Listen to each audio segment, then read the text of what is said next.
Merci d'être avec nous pour l'édition du soir. 1 heure consacrée à cette crise sanitaire en France. Avec moi pour en discuter et en débattre, Roger Rua. Merci d'être avec nous. Bonsoir, médecin généraliste, ancien président du syndicat des médecins libéraux de France.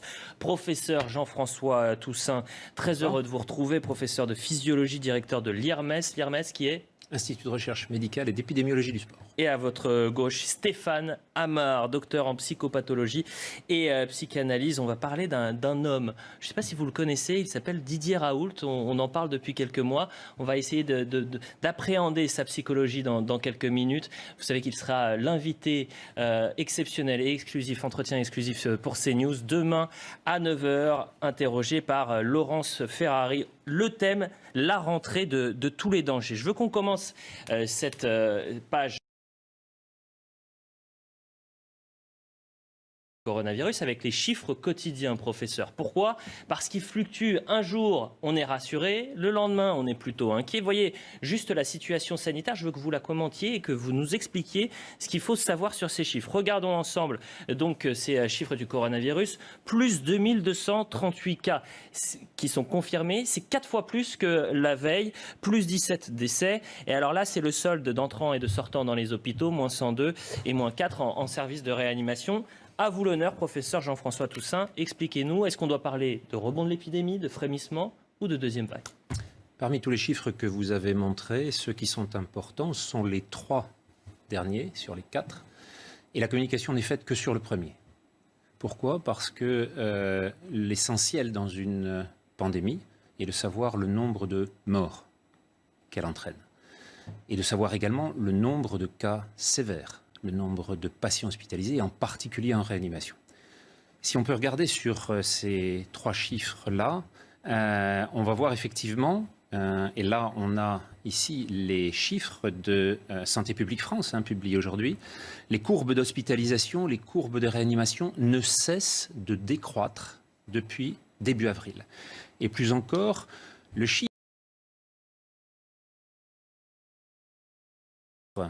du nombre de décès totaux, quotidiens, chaque jour en France, que ce soit ceux des patients hospitalisés ou ceux des patients en maison de retraite et en EHPAD, ne fluctue pas depuis plus de 4 semaines maintenant, et il est à 99% de ce qu'a été le chiffre maximal le 6 avril. On voit donc que cette réduction de 99% n'a entraîné aucune accélération ni en avril, ni en mai, ni en juin, ni en juillet. Aucun des événements qui annonçaient une deuxième vague ne s'est trouvé vérifié. Et on voit que l'on a une courbe absolument plate depuis maintenant la fin juin. Si on regarde les chiffres d'autres pays européens, c'est même décès quotidiens en Italie, qui a confiné comme nous, mais la Suède, qui n'a pas confiné, on retrouve à chaque fois cette même courbe d'une ascension en un mois, une décroissance en 2 mois, et plus intéressant encore, la totalité des décès européens, comme vous le voyez là, suit encore une fois la même courbe. Je vous ai mis la courbe du 0 en bleu.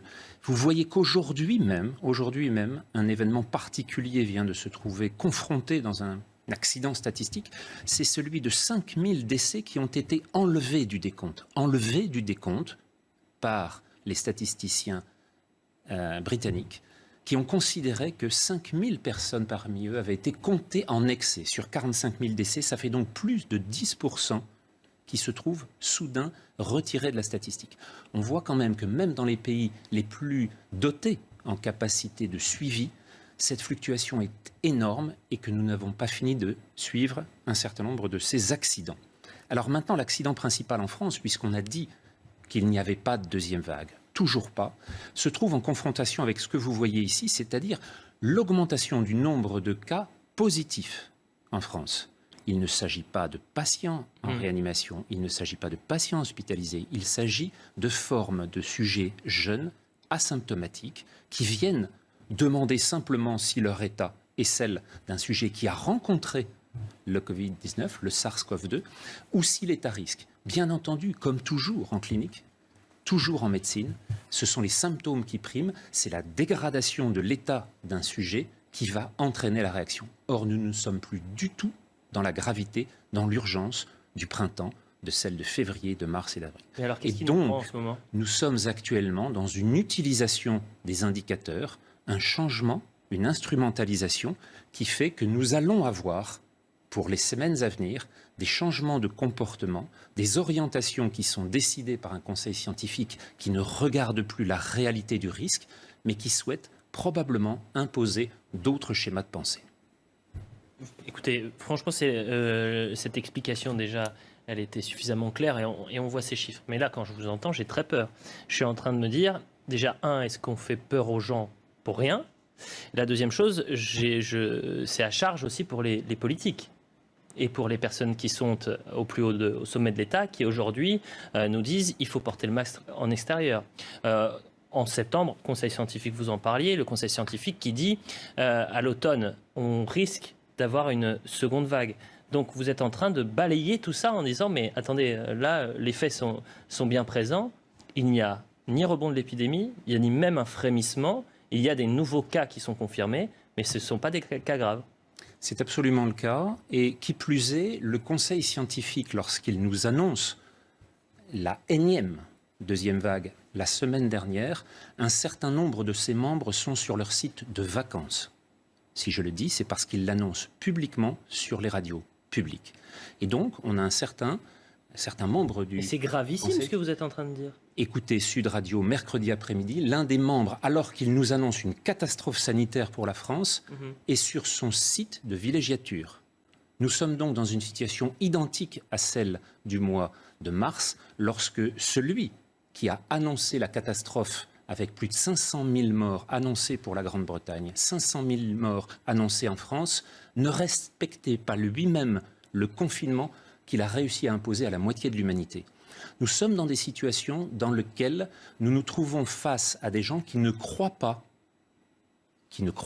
aux recommandations qu'ils transmettent.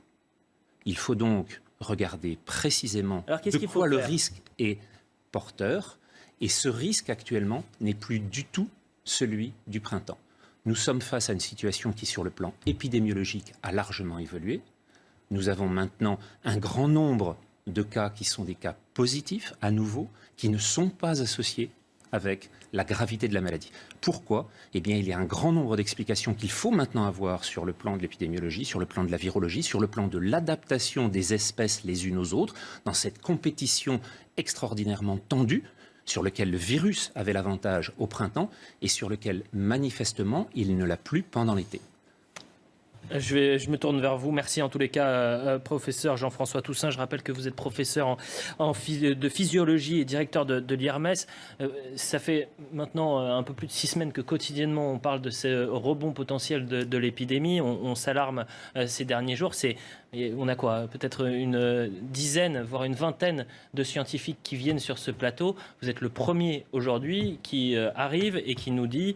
Bon, bah voilà, il n'y aura pas de. Pour l'instant, il n'y a pas de. Attention, je ne dis pas qu'il n'y aura pas de deuxième vague. Non, mais que pour je dis simplement, et depuis il n'y a pas de rebond de l'épidémie. C'est ça que vous êtes en train de dire. Depuis le mois d'avril, c'est ce que vous m'aviez invité à dire sur ce plateau, que pour l'instant, il n'existe pas de deuxième vague. Or, on nous l'a affirmé pour le relâchement en avril, pour le déconfinement en mai, pour la fête de la musique en juin et pour les clusters en juillet.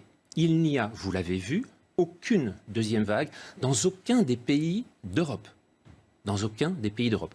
Alors maintenant, il est possible qu'il y ait une saisonnalité à l'automne. D'où viendra-t-elle ?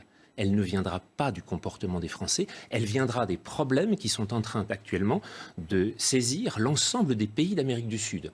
Le Brésil, le Chili, l'Argentine, qui voient encore augmenter le nombre de cas et le nombre de décès. Là, en ce moment, l'épidémie est active. Si, comme pour les orthomyxovirus, c'est-à-dire les virus de la grippe, ce virus mute, s'adapte et prend une forme saisonnière, alors à ce moment-là, on va la voir réapparaître. Mais il ne s'agira en aucune façon d'une deuxième vague liée au relâchement du comportement des Français. Ce sera simplement une phase sur laquelle un virus est en train de s'adapter dans un contexte environnemental totalement différent. Stéphane Amara, docteur en psychopathologie, en psychanalyse.